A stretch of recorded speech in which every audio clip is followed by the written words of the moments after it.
You've played in some very good teams. How good do you think this City team is? Or do you think they have to win the treble to be truly considered the greatest? Well, I don't know about the greatest. I think that's a hard debate, but they're clearly a fantastic team.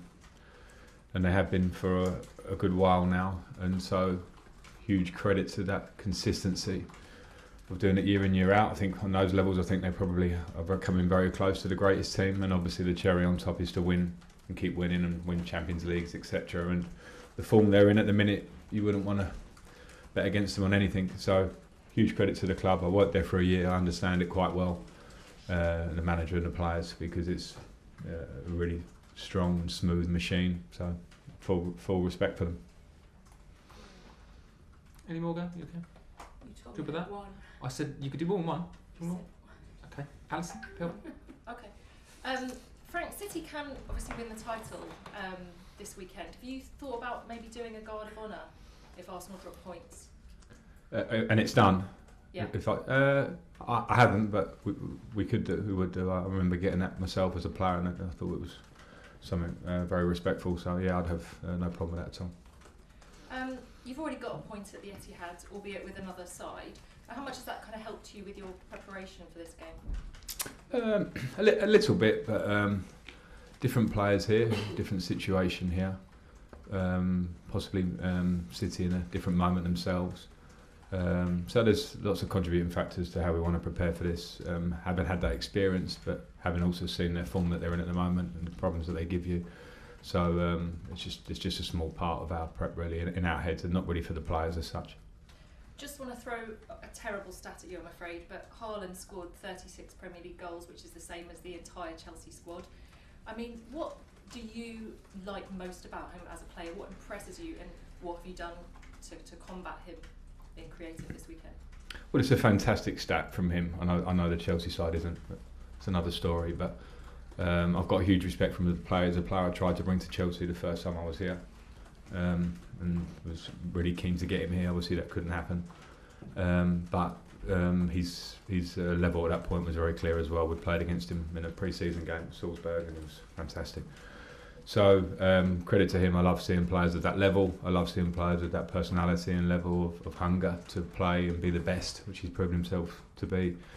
And in terms of having to deal with him, I think you have to have obviously a plan and an idea, but players of that level can make anything happen at any moment. So I'm sure the players have a good awareness of him, and you have to be at your best to try and negate the things he does. I just want to ask you something more personal. Some of the greatest managers always say that you learn the most about management in the hard times. What have you learned the most with this stint that you've been through that you feel will help you more in the future? I know there must be so many things, but is there something that stands out? I think some simple things more than big detail. I think to compete in the Premier League, you have to have big motivation, big training ethics, big standards at a club, or it's very difficult. And I kind of knew that anyway because I played it for a long time. But unless you have those things, the tactical detail and the edge at the back end will not matter, because no game plan ever works without intensity, and that's something that will always remain in football, and even more so as the game moves forward and gets faster. Moves, talk sport. Hi Frank, you well? Yeah, really well, thanks. You just mentioned there you tried to sign Haaland, and you obviously said about his stats this season.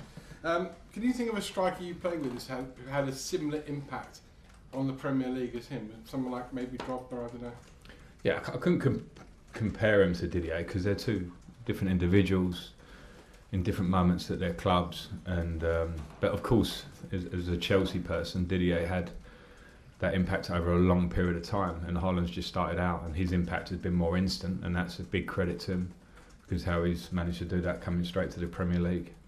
Some people doubted that a little bit, and I think that he's proven that for starters. But Didier, over a really sustained period, did huge things for this club. I don't think it's a direct comparison, but they're both obviously great strikers. Mikel Arteta said to me this morning that City are arguably the best team in the world, which is a statement in itself. But are they good for English football if every year, and this will be the third year in a row they've won the title, fifth year in six, are they good for English football that every year they're so good?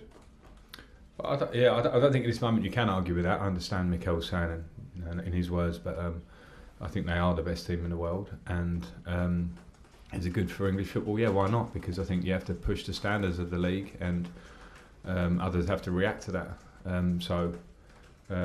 We have this incredible brand here where the league's improved year on year as far as I see it. The competitive nature of staying in the Premier League, making the top four, and Manchester City have set standards, and the rest of the league have to try and aspire to that. It's not easy because obviously they've done things very clinically in a really good way over a number of years. But I think if we all take away our rivalry feelings, if you are a rival of Man City, you can't be anything but impressed by the nature of their game, how they play, especially watching them the other night. It was fantastic to watch.